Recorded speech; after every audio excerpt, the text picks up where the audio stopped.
کاش ہم بنگالی ہوتے۔ سینئر صحافی اور تجزیہ نگار جاوید چودھری کے مطابق جواہر لال نہرو جب بھارت کے وزیر اعظم بنے تو وہ حلف لینے کے بعد مہاتما گاندھی کے پاس حاضر ہوئے اور ان سے پوچھا، باپو ہم نے انڈیا کو کیسے چلانا ہے؟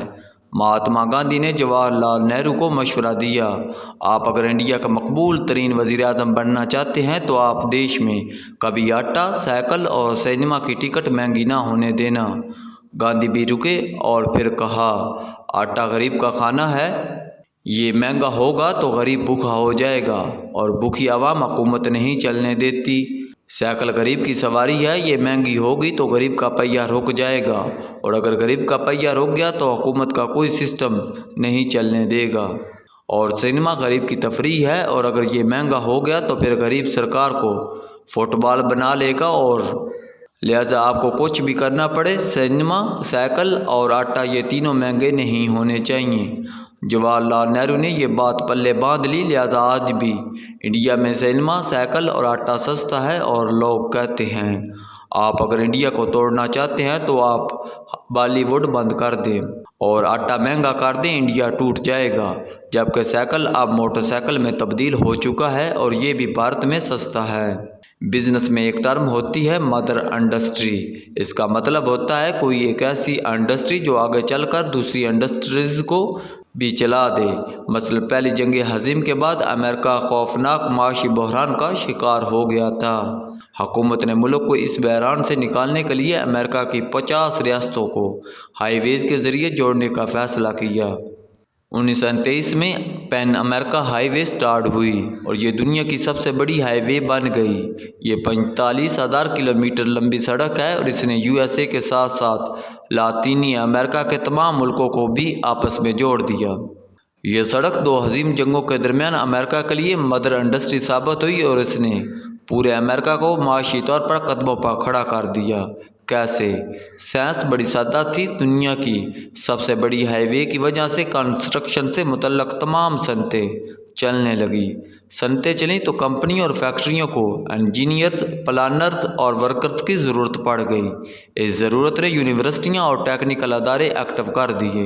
یونیورسٹیوں سے انجینئر نکلے تو ہزاروں فیکٹریاں مشینری بنانے لگیں اور یوں مشینری کی انڈسٹری بھی چل پڑی۔ سڑک مکمل ہو گئی تو آٹو موبائل کی صنعت بھی انگڑائی لینے لگی۔ سڑک کے ساتھ ساتھ نئے شہر، نئی ہاؤسنگ سوسائٹیاں، نئی انڈسٹری ہب اور فارم ہاؤسز بننے لگے۔ یہ ایکٹیو ہوئے تو لوگوں کے پاس پیسہ آ گیا اور وہ شاپنگ بھی کرنے لگے، ریستوران میں کھانا بھی کھانے لگے اور چائے اور کافی کے لیے بھی جانے لگے اور بچوں کو پلے ایریاز میں بھی لے جانے لگے۔ یوں لوگوں میں صحت مند زندگی کا رجحان پیدا ہو گیا۔ اس سے جم بھی بنے اور کلینک اور اسپتالوں میں بھی اضافہ ہوا۔ غرض حکومت کے صرف ایک فیصلے نے پورے امریکہ کو بدل کر رکھ دیا۔ ہم اگر بھارت کو بھی دیکھیں تو ہمیں دو بڑے فیصلے نظر آئیں گے۔ پہلا فیصلہ، جواہر لال نہرو نے بھارت میں پولی ٹیکنک انسٹیٹیوٹ بنائے تھے۔ ان اداروں سے فارغ التحصیل طالب علم یونیورسٹیوں میں پروفیسرز بنے اور ان لوگوں نے بعدازاں سندر پچائی، پراگ اگروال، ستیا نڈیلا اور ارون کرشنا جیسے IT ٹائکونز پیدا کر دیے۔ دوسرا فیصلہ، راجیو گاندھی نے 1984 میں بنگلور میں سلیکان ویلی کی بنیاد رکھی۔ بھارت نے اس سال کمپیوٹر ٹیکس فری پالیسی بھی لانچ کر دی۔ ان دو فیصلوں نے انڈیا کی معاشی بنیادیں بدل دیں اور آج بھارت میں 237 کھرب پتی موجود ہیں۔ لیکن یہ فیصلے بھی اصل فیصلے نہیں تھے۔ بھارت کی اصل مدر انڈسٹری بالی ووڈ تھی، لہذا کرکٹ ہو یا سلیکان ویلی ہو، یہ تمام انڈسٹریز بالی ووڈ کی پروڈکٹ ہیں۔ انڈیا میں اگر بالی ووڈ نہ ہوتا تو آج وہاں ٹاٹا بھی نہ ہوتا، برلا بھی نہ ہوتا اور ریلائنس اور امبانی جیسے گروپ بھی نہ ہوتے۔ یہ تمام گروپس بالی ووڈ کی بائی پروڈکٹس ہیں۔ بالی ووڈ کتنی بڑی اور میسر انڈسٹری ہے، آپ اس کا اندازہ پاکستان کے ایک فیصلے سے لگا لیجئے۔ جنرل مشرف نے 2007 میں پاکستان میں بھارتی فلموں کی نمائش کی اجازت دے دی۔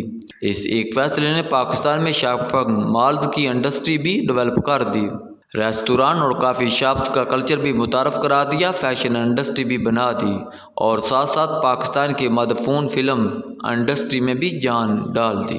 لیکن پھر ہم نے فروری 2019 میں بھارتی فلموں کی نمائش پر پابندی لگا دی اور اس کے نتیجے میں پاکستان فلم انڈسٹری سے لے کر شاپنگ مالز تک پوری چین بیٹھ گئی۔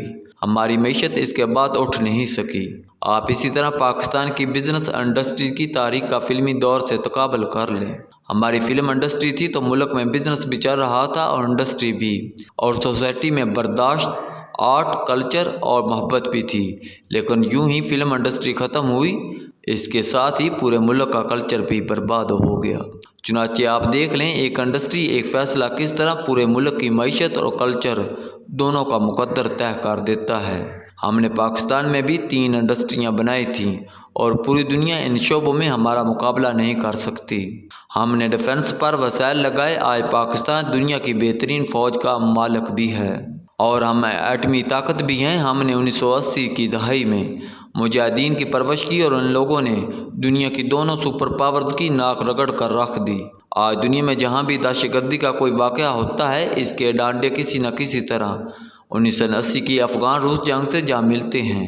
ہم نے ضیاء الحق کے دور میں ملک میں مذہبی اور مسلکی اختلافات کی انڈسٹری بنائی اور آپ اس کی لہلاتی ہوئی فصلیں دیکھ لیں۔ آج حالت یہ ہے کہ پاکستان کی ہر مسجد اور ہر مدرسے میں علامہ اقبال کے شعر پڑھے اور پڑھائے جاتے ہیں اور قائد اعظم کو رحمۃ اللہ علیہ لکھا اور بولا جاتا ہے۔ لیکن میں دعوے سے کہتا ہوں، علامہ اقبال اگر آج ہوتے اور یہ شکوہ جیسی گستاخی کر دیتے تو یہ معاشرہ انہیں جواب شکوہ لکھنے کی مہلت نہ دیتا۔ علامہ اقبال ہجوم کی نفرت کا شکار ہو جاتے۔ آپ اگر یقین نہ ہو تو آپ شکوہ پڑھ لیں اور اس کے بعد جواب دیں کیا یہ آج کے دور میں لکھا اور پڑھا جا سکتا تھا، اور کیا کوئی پبلشر اسے شائع کرنے کی غلطی کر سکتا تھا؟ آج اگر اسی طرح قائد اعظم ہوتے تو کیا وہ اپنے کتے کے ساتھ تصاویر چھپوا سکتے تھے یا سر ظفر اللہ اور جوگندر ناتھ منڈل کو اپنی کابینہ میں شامل کر سکتے تھے؟ مجھے یقین ہے وہ اگر ہوتے تو وہ آج عدالتوں میں فلیگ اسٹاف ہاؤس، وزیر مینشن اور مالابار ہل ہاؤس میں ممبئی کی رسیدیں جمع کراتے کراتے ہلکان ہو چکے ہوتے، یا اپنے اثاثے کو اپنی انکم کے برابر کرتے کرتے انتقال کر چکے ہوتے، اور قوم ان کے بعد ان کا جنازہ کسی مسلک کے تحت پڑھایا جائے جیسی عظیم بحث کا شکار ہو جاتی۔ اور یہ کیا ہے؟ یہ سب جنرل ضیاء الحق کے لیے ملک گیر انتخابی حلقہ پیدا کرنے کی کوشش کا نتیجہ ہے۔ ہمیں ماننا ہوگا غلطیاں کبھی بانجھ نہیں ہوتی، یہ ہمیشہ بچے دیتی ہیں، اور یہ بچے بھی دن رات بچے دیتے ہیں۔ لہذا مہربانی فرمائیں، غلطیوں کے بعد بہت بچے جمع ہو چکے ہیں۔ چنانچہ آپ چیف جسٹس آف پاکستان کی سربراہی میں ملک کے تمام سٹیک ہولڈرز بیٹھیں اور ان کو بڑا مان لیں، پورے ملک کو قانون کا پابند بنا دیں اور پھر 3-4 بڑے فیصلے کر لیں۔ آپ 1-2 انڈسٹریز کو ہر قسم کے ٹیکس ریلیکسیشن دے دیں۔ سوشل میڈیا دنیا کی جدید ترین سائنس ہے، آپ اس کی پوری انڈسٹری کو 30 سال کے لیے ہر قسم کے ٹیکس سے چھوٹ دے دیں۔ آپ فلم اور میوزک کی انڈسٹری کو بھی ٹیکس فری کر دیں، اور آپ کنسٹرکشن انڈسٹری کو بھی 10 سال کے لیے ٹیکس ہالیڈے دے دیں۔ پورے ملک کا معاشی پہیہ چل پڑے گا۔ یہ جو ہم پر 6 ماہ بعد اپنی پوری پالیسی بدل دیتے ہیں، اس نے ملک کا بیڑا غرق کر دیا ہے۔ آپ پلیز یہ بند کر دیں، اور دوسرا مہربانی فرما کر مذہب کو ذاتی فعل قرار دے دیں۔ ملک میں کسی شخص کو دوسرے شخص پر اتنے اپنے عقائد تھوپنے کی اجازت نہیں ہونی چاہیے۔ یہ ملک چل پڑے گا، ورنہ 2-3 برس بعد اس ملک کا ہر شخص اپنے منہ سے کہے گا کاش ہم بنگالی ہوتے۔ آپ اس وقت سے ڈریں۔